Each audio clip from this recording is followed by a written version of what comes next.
Hello everyone, मैं doctor Priya Ranjan Kumar, associate professor in unit of teaching veterinary clinical complex, faculty of veterinary and animal sciences, RGS AVHU. आप सभी का स्वागत है इस कोर्स में। आज वीक 9 का दूसरा लेक्चर। आज हम जानेंगे detection of stress in animal. हमने पिछले क्लास में बताया था कि स्ट्रेस डिटेक्शन का क्या इंपॉर्टेंस है for the assessment of the herd fertility. तो स्ट्रेस हम उसी के बारे में आगे देखेंगे कि कैसे इसको जो है हम डिटेक्ट करें। तो इसमें जो है परिचय के साथ साथ जो डिफरेंट मेथड्स है स्ट्रेस डिटेक्शन का, उसके बारे में हम लोग जानेंगे। स्ट्रेस, जैसा कि हमने स्ट्रेस साइकिल भी बताया था, उसमें हम डिटेल्स में पढ़ाया था। तो स्ट्रेस के कई फेजेज होते हैं, जैसे prooestrus, oestrus, metoestrus, dioestrus जो गायों में होती है।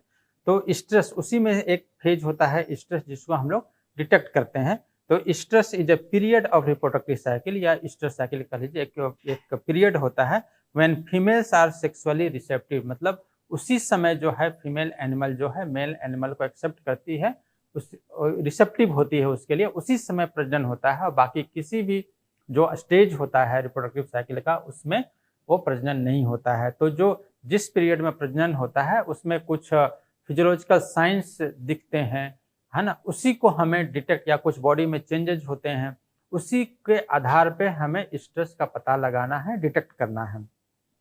So detection of stress plays the critical role in ensuring the successful breeding programme. अगर जो भी आप ब्रीडिंग करा रहे हैं, चाहे आप नेचुरल सर्विस करा रहे हो या फिर आप आर्टिफिशियल इंसेमिनेशन करा रहे हो, आपका स्ट्रेस डिटेक्शन अगर सही नहीं है तो आप ब्रीडिंग नहीं करा पाएंगे। तो इसलिए सबसे इम्पोर्टेंट है आप स्ट्रेस के साइन को पहचानें या स्ट्रेस को पहचानें, ताकि आपका जो है सक्सेसफुल ब्रीडिंग हो सके। जैसे अगर आर्टिफिशियल इंसेमिनेशन कराएं, तो आर्टिफिशियल इंसेमिनेशन का जो सक्सेस है, जो सफलता है, इन्हीं बातों पर डिपेंड करता है कि टाइमली और accurate detection of the stress हो, टाइम पे डिटेक्शन हो जाए। क्योंकि अगर टाइम का भी थोड़ा पहले हो गया या बाद में हो गया तो क्या होगा कि डिटेक्शन जो है, अगर आप पहले कर लेते हैं या बाद में कर लेते हैं तो क्या होगा कि आपका कंसेप्शन पे प्रभाव पड़ेगा। और एक्यूरेट होना चाहिए, सही सही उसका पता लगाना चाहिए। और क्या हो सकता है कि अगर आप हिट को मिस कर जाते हैं, अगर आप पता नहीं लगा पाए, अब आप देखिए यहाँ पे एक हिट को अगर मिस कर रहे हैं तो फिर अगले बार जो एनिमल हिट में आएगी वो 21 दिन बाद ही आएगी। मतलब एवरेज जो लेंथ है स्ट्रेस साइकिल का वो 21 डेज है। तो अगर एक गाय में अगर एक हिट आप मिस करते हैं तो आपने 21 डेज का लॉस करा दिया, यानी 21 डेज का मिल्क प्रोडक्शन आपका चला गया। 21 डे में जितना मिल्क प्रोडक्शन होना था वो आपको नहीं मिलेगा। प्लस आपने जो 21 डेज में जो खाना खिलाया गाय को, प्लस अगर आप कोई ट्रीटमेंट कराए उस पीरियड के, आपको सोच रहे हैं कि प्रेगनेंसी नहीं हो रही, कंसीव नहीं हो रही है या क्या प्रॉब्लम है, तो वो खर्चा जोड़ लीजिए। तो एक गाय से आजकल 50 रुपये से कम लीटर कहीं भी दूध नहीं है, तो 50 रुपये भी एवरेज माने तो आप 21 डेज में आप जोड़ लीजिए कि कितना नुकसान हुआ। अगर एक गाय आपकी 10 लीटर दूध दे रही है तो 21 डेज में कितना लीटर दूध हो गया, उसका 50 से मल्टीप्लाई कीजिए तो कितना नुकसान हो गया। तो अगर आपके फार्म में एक गाय से इतना नुकसान हो गया, आपके फार्म में अगर ऐसे ऐसे 100 गाय हैं, अगर 100 गाय में एक हिट मिस कीजिए तो कितना नुकसान हो गया। 1000 गाय है तो कितना नुकसान हो गया, आप कल्पना कीजिए, सोचिए देख करके। तो इसलिए इसका इम्पोर्टेंस बढ़ जाता है कि आप टाइमली और एक्यूरेट हीट का डिटेक्शन करें, और इसके लिए जानकारी होना जरूरी है।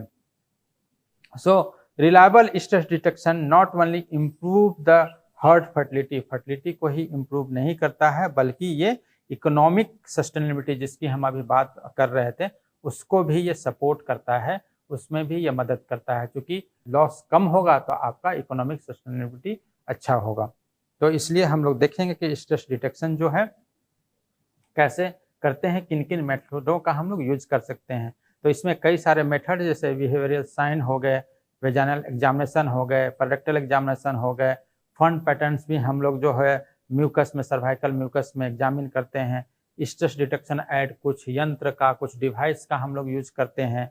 बायोलॉजिकल मेथड्स कुछ हैं, उसके बारे में चर्चा करेंगे, और लेबोरेटरी मेथड्स के बारे में चर्चा करेंगे डिटेक्शन के लिए। तो सबसे पहले बिहेवियरल साइंस हम लोग देखते हैं, जो हम स्ट्रेस साइकिल जब पढ़ा रहे थे, यहाँ पे ज़्यादा डिटेल्स में हम नहीं बताएंगे, वहाँ पे हम डिटेल साइन बताए थे कि क्या क्या साइन होते हैं। उस साइंस को हम पहचान लें, उस लक्षण को हम पहचान लें, तो कह सकते हैं कि हाँ, एनिमल हीट में है। लेकिन क्या होता है कि सभी गाय में सभी लक्षण प्रकट नहीं होते हैं। कुछ लक्षण प्रकट होंगे, कुछ नहीं होंगे, तो कन्फ्यूजन कई बार बना रहता है। लेकिन आप अगर एक्सपीरियंस्ड हैं, ट्रेंड हैं, तो आप पहचान लेंगे। तो जैसे क्या होता है, फ्रीक्वेंट बेलोइंग, बार-बार उस चिल्लाएगी, जिसको रंभाना बोलते हैं, गाय जो है रंभा रही है। तो अगर वो बार-बार रंभा रही है, तो आप समझ सकते हैं कि हाँ, वो गाय हीट में है। Increase secretion of the clear और ट्रांसपेरेंट सर्वाइकल और म्यूकस डिस्चार्ज, उनके वल्वा से देखेंगे तो एक सिक्रीशन आता है जो क्लियर होता है, ट्रांसपेरेंट होता है, म्यूकस सिक्रीशन होता है, और ये रोपी होता है। ये नीचे की तरफ लटकता रहेगा तार के जैसा, वो ब्रेक नहीं होगा जब हीट में रहेंगी तो, और वो पीछे एक हॉक ज्वाइंट होता है, वहाँ तक पहुँच जाता है, वो ब्रेक नहीं होगा। या फिर क्या होगा कि ये जो है टेल रीजन में या वटक रीजन में क्या है कि वहाँ पे स्मीरिंग रहेगा, वहाँ पे चिपका हुआ रहेगा। तो समझ जाइए कि ये गाय जो है हिट में है। माउंटिंग बिहेवियर हमने बताया था कि वो माउंट करेगी, फिर वो स्टैंड टू बी माउंटेड, मतलब वो खड़ी हो जाती है जब उसमें माउंट कंट्री जो होमोसेक्सुअल बिहेवियर शो करते हैं। बफेलो में होमोसेक्सुअल बिहेवियर रेयर होता है, नहीं के बराबर होता है, हम पहले भी बता चुके हैं। फ्रीक्वेंट यूरिनेशन आपको मिलेगा। रेस्टलेसनेस, रिड्यूस एपेटाइट, वो जिस दिन हीट में रहेंगी उस दिन खाना कम खाएंगी या नहीं खाएंगी। रूमिनेशन, जुगाली भी वो कम करती हैं या नहीं के बराबर करेंगी। ड्रॉप इन मिल्क प्रोडक्शन, अचानक से दूध जो है उस दिन कम देंगी, आपका कम हो जाएगा दूध, फिर वो दूसरे तीसरे दिन वो दूध नॉर्मल हो जाता है। काउ इन स्ट्रेस ऑफन रिमेन्स स्टैंडिंग, वो पसंद करती है कि जब तक स्ट्रेस में खड़ी रहे, वो बैठना पसंद नहीं करती है। लेकिन ये सब साइन जितना हमने बताया वो हीफर्स यानी बछिया में ज़्यादा प्रकट होते हैं as compare to the cow, जो गाय है उसमें वो कम दिखाई देते हैं। तो ये सब कुछ साइंस हैं जिसको आपको ध्यान में रखना है। लेकिन एक्सेप्टेंस ऑफ द मेल से जो एक्सेप्टेंस या माउंटिंग जो होता है, ये बहुत ही रिलायबल साइन होता है, खास करके बफेलो के लिए, क्योंकि बफेलो में छुपा हुआ हीट ज़्यादातर होता है, वो बहुत ज़्यादा उसके जो लक्षण है प्रकट नहीं होते हैं।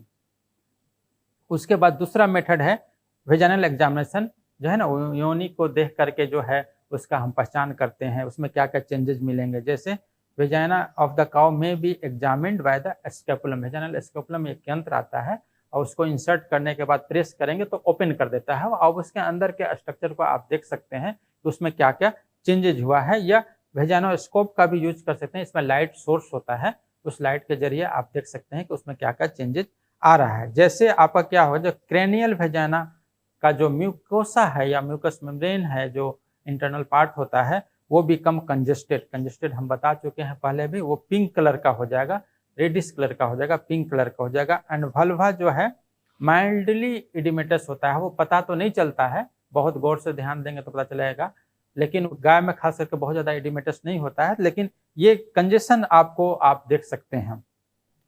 वहाँ पे जब आप एग्जामिन कर रहे हैं वेजाइनोस्कोप से या वेजाइनल स्केपुलम से, तो आपको दिखेगा कि वहाँ पे म्यूकस जो है, म्यूकस भी प्रेजेंट है अराउंड 50 से 100 ml के आसपास, और वो सिक्रीशन फिर धीरे धीरे बाहर की तरफ, जैसे हम अभी बता रहे थे, वो निकलता रहता है।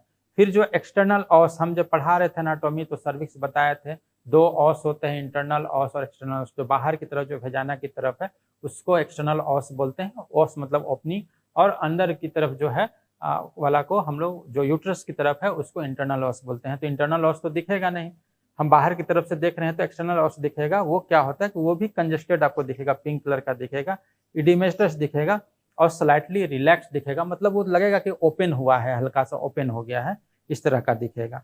उसी तरह से आप रेक्टल एग्जामिनेशन करते हैं तो उसमें क्या होगा कि जब हम पाल्पेट करते हैं रेक्टली, जब हम पाल्पेट करेंगे सर्विक्स को, तो वहाँ पे क्या है कि ये हमको फील होता है कि सर्विक्स जो है स्लाइटली रिलैक्स्ड है, थोड़ा ओपन हुआ है। कैसे पता करते हैं, क्योंकि जब आप पाल्पेट करेंगे, जैसे थंब से हम पाल्पेट करते हैं, तो वहाँ पे डिप्रेशन फील होता है कि गड्ढा जैसा फील होगा आपको एक्सटर्नल ऑस में, तो समझ जाइए उसका ओपनिंग है, स्लाइटली रिलैक्स्ड हो गया है वो। उटराइन हॉर्न्स को, जो यूट्रस का जो हॉर्न्स हमने बताए थे, उसको आप एग्जामिन करेंगे तो आपको लगेगा कि वो इरेक्ट हो गया है, टर्जिड हो गया है, मतलब फूल गया है, टोनिसिटी आ गई है उसमें, एंड सम व्हाट इडिमेटस, पाल्पेट करने से ये पता चलता है। लेकिन ये जो चेंजेज है, इरेक्शन है, टर्जिडिटी है, टोनिसिटी है, ये बछिया में बहुत क्लियर पता चलता है एज कम्पेयर टू द गाय। गाय में आपको उतना ऑब्वियस नहीं होता है, लेकिन बछिया में ये बहुत क्लियर पता चलता है। और क्या पता चलेगा, ओवरी को एग्जामिन करेंगे, क्योंकि जब एग्जामिन करते हैं तो यही 2-3 चीज है, एक तो हम यूट्रस को एग्जामिन करते हैं, दूसरा ओवरी को करते हैं, तीसरा सर्विक्स को करते हैं। तो ओवरी को जो एग्जामिन करेंगे तो उसमें क्या मिलेगा, फॉलिकल्स, ग्राफियन फॉलिकल्स मिलेगा, आपका थोड़ा बड़ा फॉलिकल्स मिलेगा। और वो क्या होगा कि आप जब उसको पाल्पेट करेंगे तो वो आपको स्मूथ नजर आएगा, कॉन्वेक्स, मतलब थोड़ा, जैसे ये ओवरी है तो इस तरह से, तो फॉलिकल्स का अगर ग्रो हुआ है तो इस तरह से रहता है, अंदर भी रहता है बाहर भी रहता है। तो अंदर वाला तो आप पाल्पेट नहीं कर पाएंगे, बाहर वाला पाल्पेट कर पाएंगे, तो ये पूरा स्मूथ रहेगा। और आप इसको देख सकते हैं, ये कॉन्वेक्स जैसा ये स्ट्रक्चर बन रहा है और बिल्कुल भी टेंस रहता है, टेंस होगा। और ये थिन वाल, इसका जो वाल होता है बहुत ही पतला होता है, पाल्पेट करने पे पता चलता है, थोड़ा सा आपको ट्रेनिंग लेनी पड़ेगी। तो पाल्पेट जब करेंगे तो ये आपको एकदम पतला नजर आएगा और फ्लक्चुएट भी करता है कई बार, है ना। तो इसको इसलिए बोलते हैं ब्लिस्टर लाइक अपीयरेंस, इसको भी बोला जाता है। नेक्स्ट जो मेथड है हीट का डिटेक्शन का पता करने का, कैसे करें, तो एक जो सर्वाइकल म्यूकस जो हम बता रहे थे कि वल्वा के थ्रू बाहर आ रहा है, उसको आप ले लीजिए, थोड़ा सा 1 ड्रॉप या 2 ड्रॉप ले करके उसको स्लाइड में स्मीयर बनाइए, उसको एयर में ही ड्राई कर लीजिए। और ड्राई करने के बाद आप उसको जो है आप देख सकते हैं माइक्रोस्कोप के अंदर में। तो माइक्रोस्कोप में देखेंगे तो आपको उसमें एक फर्न पैटर्न नजर आएगा। फर्न मतलब, फर्न एक प्लांट होता है, एक पौधा होता है, उसके पत्ते क्या का आकार का आपको दिखेगा जब गाय हीट में है। तो ये क्यों होता है, क्योंकि इस समय जो होता है NaCl जो सॉल्ट होता है उसका कंसंट्रेशन ज्यादा होता है, और जब हम ड्राई करते हैं उसको तो ये जब क्रिस्टलाइज होता है तो ये आकार ले लेता है फर्न के पत्ते के जैसा। तो ये टिपिकल पैटर्न, जब स्ट्रेस में है एनिमल तो ये टिपिकल पैटर्न, जैसे इस तरह से पत्ता है तो इस तरह से आपको टिपिकल पैटर्न फर्न का मिलेगा। इस तरह से आपको कई सारे मिलेंगे, इस तरह से टिपिकल पैटर्न आपका वो मिलता है आपका फर्न के आकार का। जैसे ये एक पत्ता है, इस तरह से फर्न का पत्ता होता है, इस तरह से आपको दिखेगा, ये क्लियरली आपको दिखेगा फर्न के जैसा, है ना। ब्रांचेज जो है इसका वेल मार्क, जैसे हमने ब्रांचेज बताए, यहाँ पे 3 हमने बनाया है, एक ये 2 एक 3, तो इसके ब्रांचेज आपको क्लियर पता चलेंगे। और ये स्टैंडिंग स्ट्रेस होता है उसी समय दिखेगा। लेकिन जब स्ट्रेस में नहीं है ना, उस समय एटिपिकल आपको नजर आएगा। ये फर्न जैसा तो दिखेगा लेकिन टूटा टूटा नजर आएगा।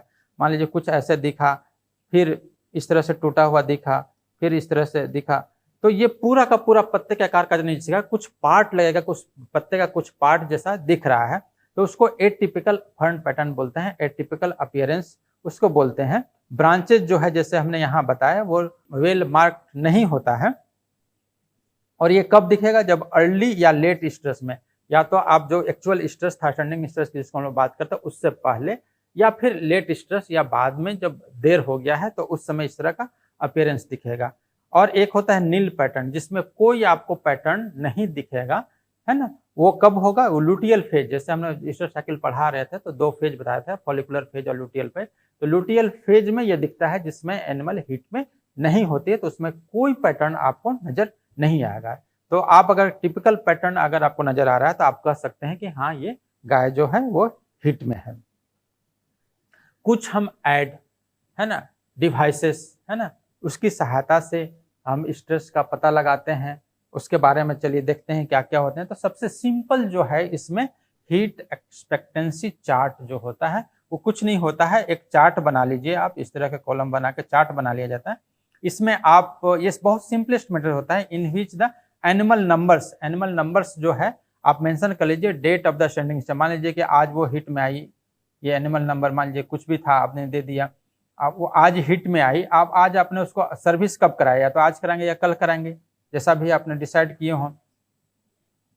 हिट के कितने देर बाद, ऐसे 12 घंटे के बाद वो कराते हैं, ठीक है। तो वो डेट जो है ब्रीडिंग का भी डेट नोट कर लीजिए। उसके बाद वो कब हिट में आएगी, वो नेक्स्ट 21 दिन के बाद। अगर वो कंसीव कर गई तो हिट में नहीं आएगी, नहीं कंसीव की तो वो हिट में आएगी। तो हिट में कब आएगी, वो 21 डेज के बाद, एवरेज जो है 21 डेज का है। तो आप यहाँ पे नोट कर सकते हैं कि उसका जो नेक्स्ट जो एंटिसिपेटेड डेट होगा स्टैंडिंग हिट का, वो 21 डेज का डेट।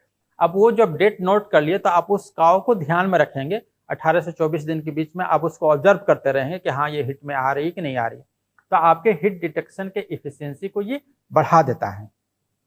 यही है हीट एक्सपेक्टेंसी चार्ज। अगर नोट करके नहीं लिखेंगे तो आपको याद भी नहीं रहेगा कि इतने बड़े फॉर्म है तो कौन सी गाय कब हिट में आई थी, रेंडमली आप चेक करेंगे पता भी नहीं चलेगा। तो ये एक बहुत ज़रूरी होता है। आजकल तो ये कंप्यूटराइज सिस्टम भी आने लगा है, सॉफ्टवेयर भी आने लगा है, उसमें आप वैल्यू पुट कर दीजिए, अपने आप वो देता रहे कि हाँ इस दिन इसका ड्यू है, आप चेक कीजिए, आपको वो दिखता रहेगा। नेक्स्ट जो है इलेक्ट्रॉनिक स्ट्रेस डिटेक्टर, एक इलेक्ट्रॉनिक डिवाइस आता है, उसमें प्रोब लगा होता है।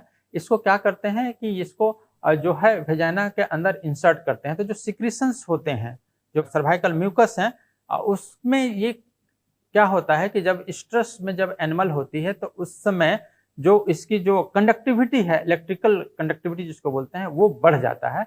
जब कंडक्टिविटी बढ़ेगा तो रेजिस्टेंस क्या है, घटेगा। आप पढ़े होंगे, थोड़ा सा फिजिक्स का आइडिया होगा, तो कंडक्टिविटी और रेजिस्टेंस में इन्वर्स रिलेशन होता है। तो इसी को ये मेजर करता है, इलेक्ट्रिकल रेजिस्टेंस को। सॉल्ट होता है उसके कारण। तो ये जो है इसकी जो स्ट्रेस के समय जो वैल्यू होता है ये बहुत वेरिएबल होता है, लेकिन 30 से 32 ओम के बीच में आ रहा है। 1 ओम इक्वल टू 10 यूनिट का होता है। 1 ओम का साइन ऐसे होता है, इक्वल टू 10 यूनिट मानते हैं। तो ये इसलिए 30 है तो 300 यूनिट हो गया, 32 है तो 320 यूनिट हो गया। तो अगर ये इतना में आ रहा है, जो आपका जो रीडिंग देता है वो यूनिट में देता है, उसको कन्वर्ट कर लीजिए 10 से डिवाइड करके, उतना ओम आए, तो 30 से 32 के बीच में आ रहा है। तो इसको मानते हैं कि ये इलेक्ट्रिकल जो रेजिस्टेंस है वो कम हुआ है, घटा है, और ये एनिमल स्ट्रेस में है। इसी तरह से टेल हेड मार्किंग्स जो होता है, ये बहुत ही सिंपल और चीपेस्ट तरीका है। इसमें अगर ये टेल है गाय का, तो जो हेड होता है वहां पे ये मार्किंग लगा देते हैं इस तरह से।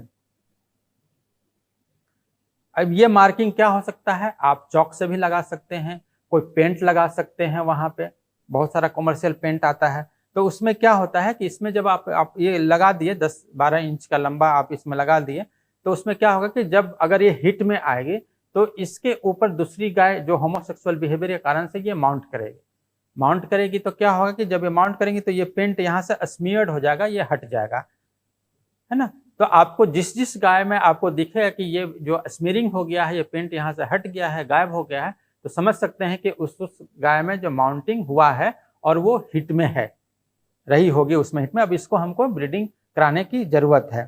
तो एक तो ये चीजें हो गई। दूसरा क्या होता है कि कुछ और इसमें छोटे मोटे डिवाइस आते हैं, जैसे जिसको कमांड हिट माउंट डिटेक्टर बोलते हैं।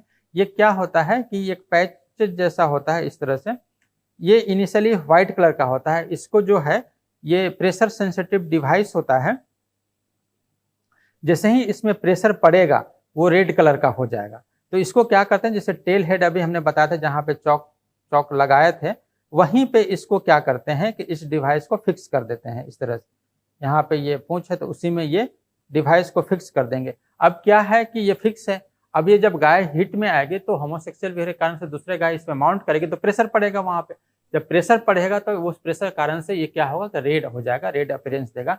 तो जिस गाय में ये कमांड जो हिट डिटेक्शन डिवाइस था ये रेड हो गया है, समझिए कि वो गाय स्ट्रेस में है, उसको आप वहां से अलग कीजिए और उसको फिर ब्रीडिंग कराइए, वरना आपको पता ही नहीं चलेगा कौन हिट में आई है, कौन हिट में नहीं आई है।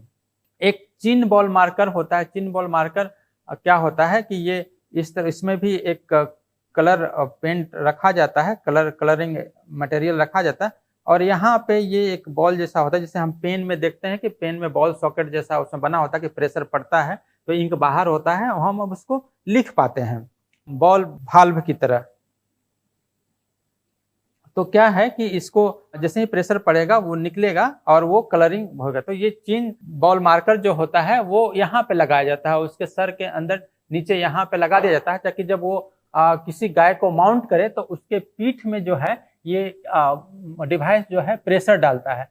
प्रेशर डालने के बाद क्या होगा कि जैसे ही वो वाल्व जो है उसको प्रेशर पड़ेगा तो वहां से जो कलरिंग मटेरियल है या पेंट जो रखा हुआ वो बाहर आ जाएगा, और बाहर आने के बाद उसके पीठ पे जाकर के वो लग जाएगा।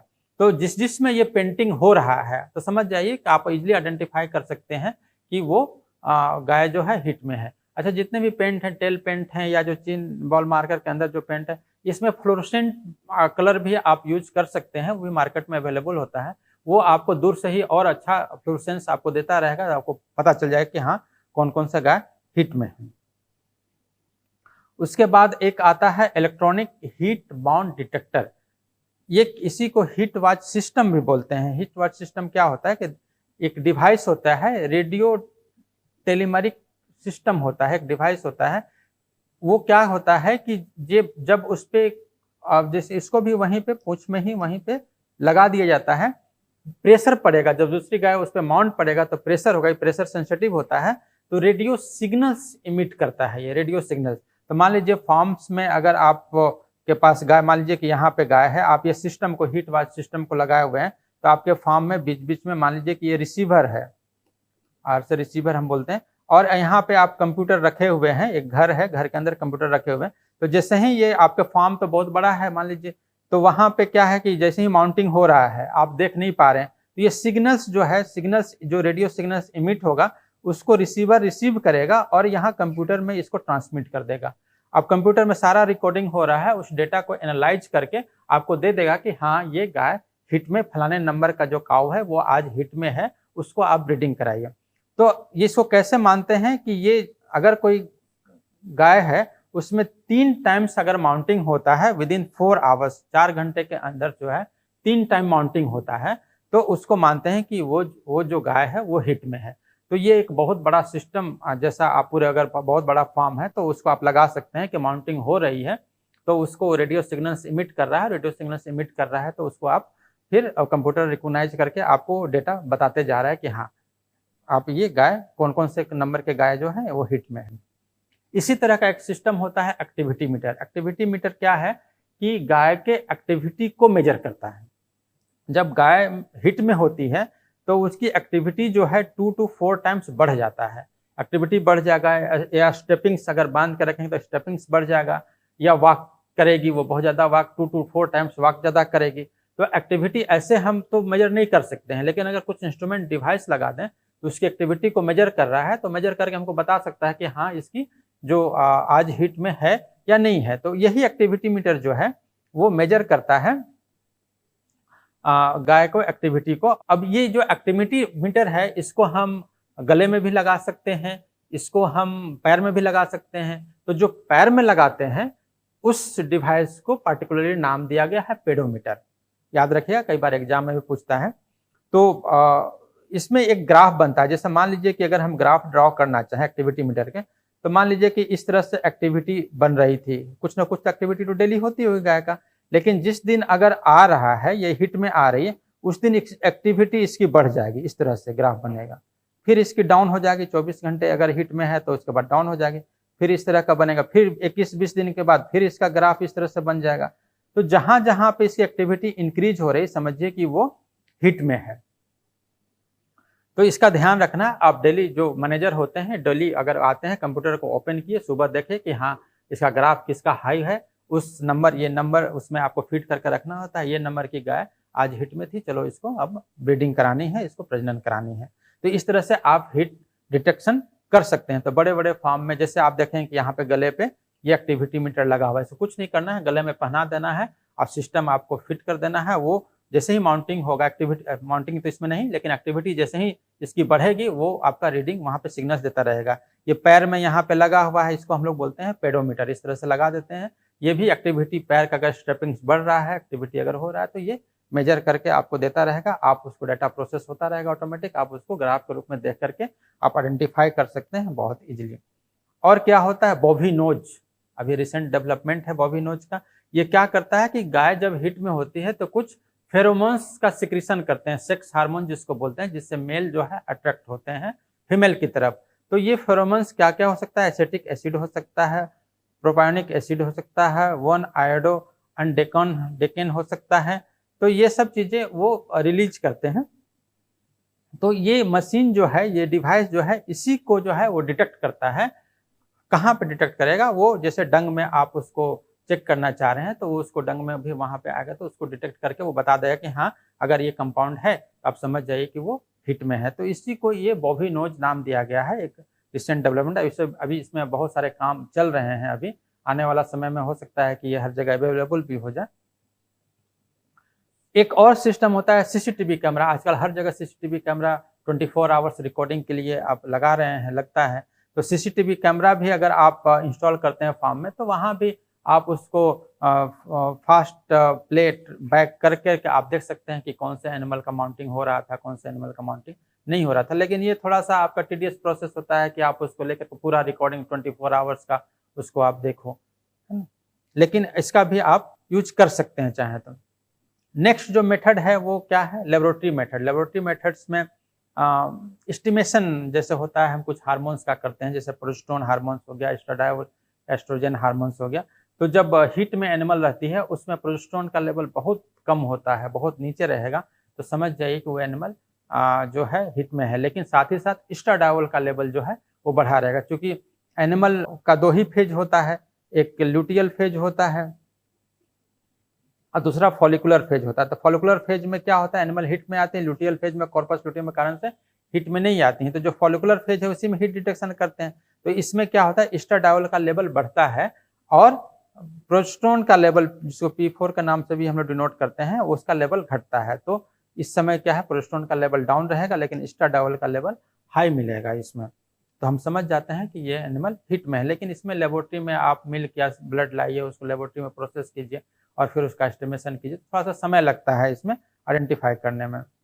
बायोलॉजिकल मेथड है। बायोलॉजिकल मेथड्स में एक बहुत अच्छा तरीका होता है बुल पैरेडिंग का। जैसे बुल है, उसको हम लोग टीजर बनाते हैं, टीजर के रूप में यूज करते हैं। जो टीजर उसको बोलते हैं, उत्तेजक सांड उसको हिंदी में बोल सकते हैं। उसका कुछ सर्जिकल मैनिपुलेशन करते हैं और उसके बाद उसको हम लोग पैरेडिंग कराते हैं। हर जो शेड है वहाँ पे बुल को ले जाते हैं सुबह और शाम, और वो आइडेंटिफाई करता है। क्योंकि जो अगर नेचुरल तरीके से आइडेंटिफाई किया जाए बुल, तो बहुत इजी से, अगर वो साइलेंट हिस्टस में भी है, छुपा हुआ हिट भी है, तब भी वो आइडेंटिफाई कर लेता है। तो ये एक बहुत अच्छा मेथड होता है स्ट्रेस डिटेक्शन का। इसको टीजर बनाने के लिए क्या क्या करते हैं कि वेसेक्टोमी है ना, एक वास्ट डिफरेंस एक स्ट्रक्चर होता है, रिप्रोडक्टिव स्ट्रक्चर है ये, टेस्टिकल के ऊपर होता है। तो इसको कट करके लाइगेट कर देते हैं। तो क्या होगा कि स्पर्मेटोजोआ का जो फॉर्मेशन हो रहा था टेस्टिकल से, वो अब बाहर नहीं आ पाएगा। सीमेन तो बाहर आएगा, क्योंकि वो एक्सेसरी सेक्स ग्लैंड से कुछ फ्लूइड सिक्रीट होते हैं, वो बाहर आएंगे, लेकिन उसमें स्पर्मेटोजोआ नहीं होगा।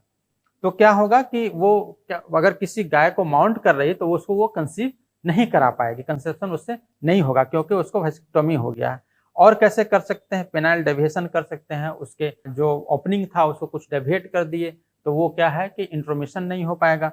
उसके बाद प्रीप्यूस क्लोजर कर दिए, उसको पार्शियली क्लोज कर दिए, तो प्रोट्रूजन जो पेनिस का होता है वो नहीं हो पाएगा।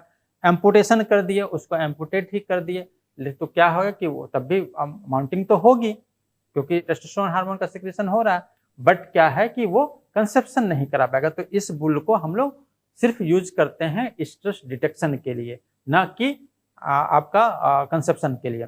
तो ये सिर्फ आइडेंटिफिकेशन के लिए होता है। उसके बाद जो हमारे पास जो अगर एआई करना है, तो अच्छे क्वालिटी का सीमेन यूज करके एआई करते हैं, तो उसको यूज कर सकते हैं। या बुल से कराना है, तो जो अच्छे क्वालिटी के जो बुल है उसका यूज करते हैं। इसमें जो इसको इलीट बुल बोलते हैं, उसका यूज करके आप उसका कंसेप्शन करा सकते हैं, या ब्रीडिंग करा करके उसको कंसीव करा सकते हैं।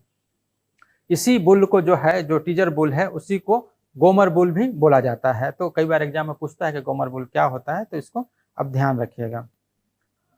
तो ये सब यूज कर, इसका जो पैरेडिंग जो है वो सुबह शाम जो है जरूर करना चाहिए। 2 टाइम इसका स्ट्रेस डिटेक्शन का जो तरीका है वो करना चाहिए।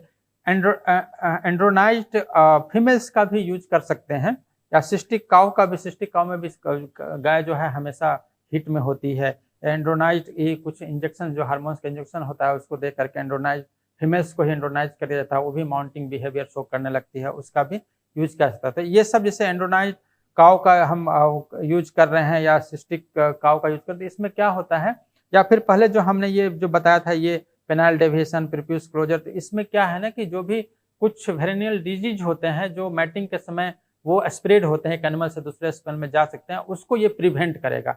जैसे वेसेक्टोमी वाला बुल में ये अब जा सकता है, ट्रांसमिट हो सकता है, लेकिन ये सब तो माउंटिंग हो रहा है, लेकिन इंट्रोमिशन नहीं हो रहा है, तो वहाँ पे ये डिजीज ट्रांसमिशन के चांसेस वो या स्प्रेड के चांसेस वो कम हो जाते हैं।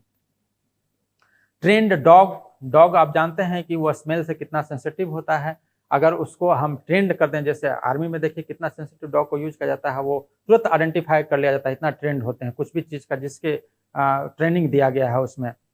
बारूद वगैरह भी देखिए कितना आसानी से वो आइडेंटिफाई कर लेता है उसके ट्रेनिंग होने के बाद। उसी तरह से अगर हम स्ट्रेस साइकिल में जो एनिमल आ रही है उसमें अगर म्यूकस से हम उसको जो म्यूकस सिक्रेशन हो रहा है उससे अगर उस डॉग को हम ट्रेंड करें तो क्या होता है कि वो स्मेल से जो है वो गाय को पहचान लेगा कि वो स्ट्रेस में है या नहीं है, या उसके जो हमने मिल्क लिया है उसमें भी अगर आइडेंटिफाई अगर उस तरह से ट्रेनिंग कराएं तो उसको भी आइडेंटिफाई करके बता सकता है कि हाँ ये मिल्क का जो काऊ है वो स्ट्रेस में है या नहीं है, या यूरिन से भी हम उसको आइडेंटिफाई कर सकते हैं। तो ये एक आजकल ये अप्रोच चल रहा है कई फार्म में या कई जगह इस तरह से डॉग को ट्रेंड किया जा रहा है कि आपको जो है ना डॉग को यूज करके उसका यूज कर सकते हैं।